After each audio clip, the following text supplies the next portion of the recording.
बस जाविदा, बंद कर दीजिए रोना। रोई नहीं तो क्या करे अम्मी जान, हमारे शौहर को तय खाने में भिजवा दिया और आप वजीर आले होके भी कुछ नहीं कर सकी। ऊपर से आपने हमें पैगाम भी नहीं भिजवाया। वो इसीलिए जाविदा क्योंकि हम आपको परेशान नहीं करना चाहते थे। तो परेशान तो हम अब भी है ना, हम यहाँ महल में और हमारे शौहर वहाँ तय खाने में बंद है। इससे अच्छा तो होता कि हमें भी तय खाने में भिजवा देते। खुदा कसम अम्मी जान, अगर हमें पता होता ना हमारे पीछे से ये सब होने वाला है तो हम कभी मायके नहीं जाते। तो क्या करती हैं आप? चुप, एकदम आवाज बंद, रोना बंद कीजिए। शहंशाह से मुखालफत करती, मना लेती उन्हें और आपकी बातों से शहंशाह मान भी जाते। हाँ, शहंशाह भी ना, अगर निकाह कर देते तस्नीम से तो क्या चला जाता उनका, कौन सा पहाड़ टूट जाता। पहाड़ अब भी नहीं टूटा है, आदम खान कैद में। वही तो, आपने उन्हें कैद खाने में कैसे जाने दिया अम्मी जान? क्योंकि अगर हम ऐसा नहीं करते तो पागल आवाम उनको बेआबरू करके उनकी जान ले लेती। और ये जो रंगीन लिबास पहनकर आप जश्न में जाने के लिए तैयार हुई है ना, इस रंगीन लिबास की जगह सफेद लिबास होता आपके बदन पर बेवा का। हाय अल्लाह, ये तो हमने सोचा ही नहीं। वैसे कैसे है हमारे शौहर कैद खाने में अम्मी जान? ऐश कर रहे हैं, मजे में आराम फरमा रहे हैं। बेवकूफ इंसान कैद में क्या करता है? बड़ी तकलीफ में होंगे ना हमारे शौहर? बहुत तकलीफ में है हमारे बेटे आदम खान, लेकिन आप फिक्र मत कीजिए, अब जल्दी ऐसी कोई तरकीब निकालेंगे जिससे हमारे बेटे और आपके शौहर जल्दी कैद खाने से बाहर होंगे। आप फिक्र मत कीजिए जाविदा, अब खुदा के लिए रोना बंद कर दीजिए। अरे वो तो हमने तब का ही कर दिया था अम्मी जान, जब आप हमारे रंगीन लिबास के सफेद होने की बात कर रही थी ना। हम मायके से इतने सारे खूबसूरत लिबास लेके आए हैं, उन्हें खराब थोड़ी ना होने देंगे हम। बिल्कुल नहीं रोएंगे, आप देखेंगी हमारे खूबसूरत लिबास हम अभी लेके आते हैं। आप देखना अम्मी जान, क्या लिबास है। इतनी खराब किस्मत कैसे हो सकती है हमारे बेटे आदम खान की? कैसी अहमक बीवी मिली है उन्हें। खुदा ना खास्ता अगर आदम खान की जान चली जाए तब भी ये दूसरे दिन रंगीन कपड़ों में जश्न में जाने के लिए तैयार हो सकती है। या खुदा, क्या बिगाड़ा है हम माँ बेटे ने आपका। ये पता नहीं रेशम कहाँ रह गई, उसे राम तनु साहब को लेने भेजा था, कहीं खुद ना उनका राग सुनने के लिए बैठ गई हो। बेवकूफ कहीं गई। वज़ीर आलिया का इकबाल बुलंद हो। कहाँ रह गई थी तुम? क्या हो गया? शक्ल क्यों उतरी हुई है? राम तनु साहब कहाँ हैं? उन्होंने आने से इनकार कर दिया है। क्या?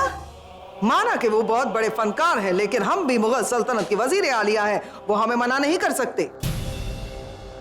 आज किसी भी हालत में हमें राम तनु साहब को दरबार में गाना गाने के लिए रजामंद करना ही होगा। हुजूर, हमें एक बात समझ में नहीं आ रही है, आखिर राम तनु साहब के गाने से होगा क्या? जो हम नहीं कर पाए वो राम तनु साहब करेंगे। उनकी मौसीकी का जादू करेगा वो काम। माना कि वो अपने फन के फनकार है, तो हम भी अपने फन के फनकार हैं। उन्हें जिद करना आता है तो हमें जिद तोड़ना आता है। हम खुद जाएंगे उनके पास और उन्हें रजामंद करेंगे।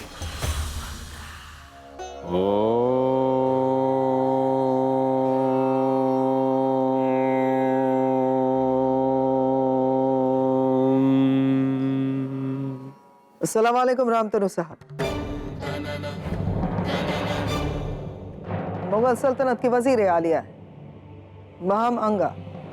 शहंशाह हमें बड़ी अम्मी जान कहते हैं। इस समय आप हमारी दृष्टि में केवल एक बाधा हैं, जो हमारे अभ्यास में विघ्न डाल रही हैं। आप जा सकती हैं। बेशक, शाम को आपकी गायकी पेश होने वाली है, रियाज जरूरी है। संगीत हमारे लिए प्रतिपल एक उत्सव है और अभ्यास हम अपने सुख के लिए करते हैं, अपनी आत्मा के लिए, किसी उत्सव में प्रस्तुति के लिए नहीं।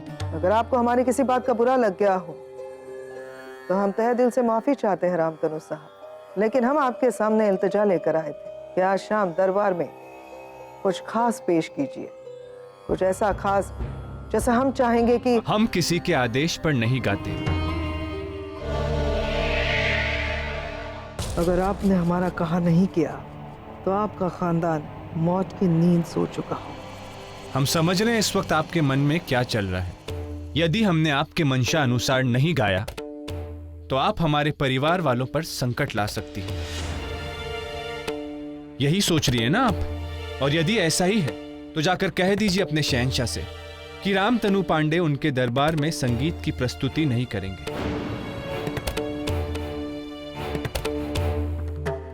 क्या बात है रामतनु साहब, अब तो जरा जरा सी बात पर नाराज हो रहे हैं। हमने क्या गलत किया?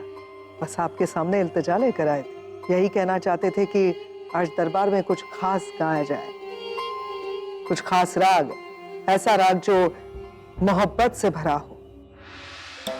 वो राग सुनकर जश्न में ही नहीं, सुनने वालों के दिलों में मोहब्बत जग जाए।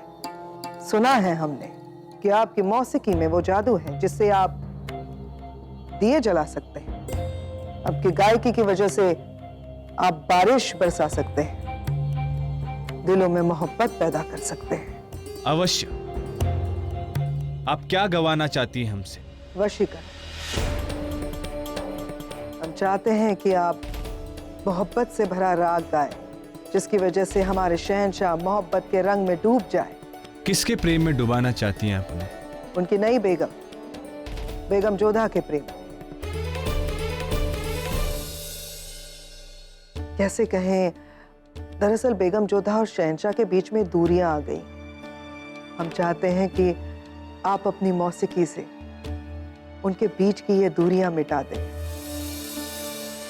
दोनों के बीच में मोहब्बत भर दें। इन दोनों की मोहब्बत से हमें मुगल सल्तनत का वलीअहद मिल सके। अगर आप वाकई ये सब कर पाए तो एहसानमंद रहेंगी पूरी मुगल सल्तनत आपकी। इजाजत दीजिए।